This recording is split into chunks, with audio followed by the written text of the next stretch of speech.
Bonjour à tous, j'espère que vous allez bien. Je me présente, je m'appelle Anthony Lewis, chef d'entreprise et investisseur depuis 2014. Dans cette vidéo, on va donc voir comment faire un dépôt et son inscription donc sur MyMining. Donc une fois que vous avez rempli votre formulaire, vous atterrissez sur ce type de back-office. Une fois que ce back-office, vous l'avez, vous avez plusieurs étapes à réaliser avant de pouvoir faire un dépôt. Tout d'abord, on va aller dans l'onglet Wallet qui se trouve sur la gauche.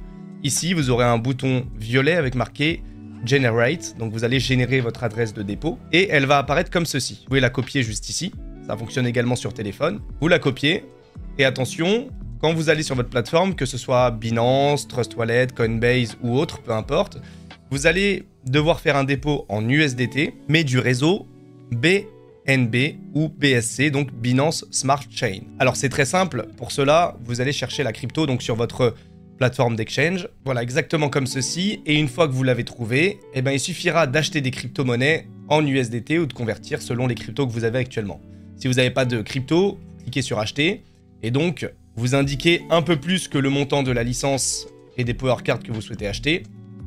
Exemple, en dollars, si j'ai besoin d'une licence à 1000 $, je vais mettre 1050 $ pour être large et pour avoir un peu plus de crypto si nécessaire. Donc vous avez plusieurs prestataires pour payer, exemple MoonPay, et ici on va pouvoir payer en carte bleue directement ou par virement afin de pouvoir justement obtenir ces USDT. Je vous laisse remplir le formulaire et faire la suite, et une fois que vous avez reçu vos cryptos, on va pouvoir continuer. Vous pouvez faire pause sur cette vidéo et reprendre quand vous avez enfin reçu vos USDT. Donc une fois que vos USDT sont arrivés, elles vont apparaître ici, donc dans le solde total, mais vous allez aussi avoir une ligne comme ceci en bas, avec marqué USDT BNB Smart Chain et avec le montant juste ici qui va apparaître. Une fois que ça c'est fait, vous allez cliquer sur Envoyer. Et donc vous allez sélectionner USDT BNB Smart Chain.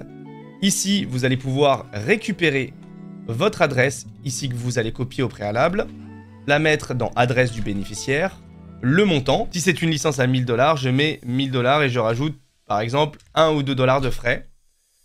Et ensuite, je clique sur Aperçu, puis Envoyer. Une fois que la transaction est effectuée, attendez 5, 10, voire 15 minutes pour que votre solde apparaisse dans votre balance. Une fois que le solde est arrivé dans la balance, eh ben, il suffira d'aller dans Package et de cliquer sur l'un des 3 packages que vous aurez décidé d'acheter. D'ailleurs, au préalable, on va peut-être vous demander de créer un code PIN. Pour ça, rendez-vous dans la section Profil. Ici, vous allez pouvoir tout simplement créer votre code PIN en cliquant juste ici. Donc, il vous faudra renseigner 6 chiffres 2 fois et ensuite cliquer sur Request OTP. Vous allez recevoir un code par mail. Ce sera un code pour valider votre code de sécurité. Ce code est très important parce qu'à chaque transaction, on va vous le demander, donc faites-y attention. Donc ensuite, vous pouvez acheter votre package. Et enfin, dans l'onglet Mining, vous allez pouvoir tout simplement acheter vos power cards de la même manière. Une fois que tout ça c'est fait, eh ben, vous n'avez plus qu'à attendre que le minage se fasse. Merci d'avoir regardé cette vidéo, on se donne rendez-vous dans le prochain module de formation.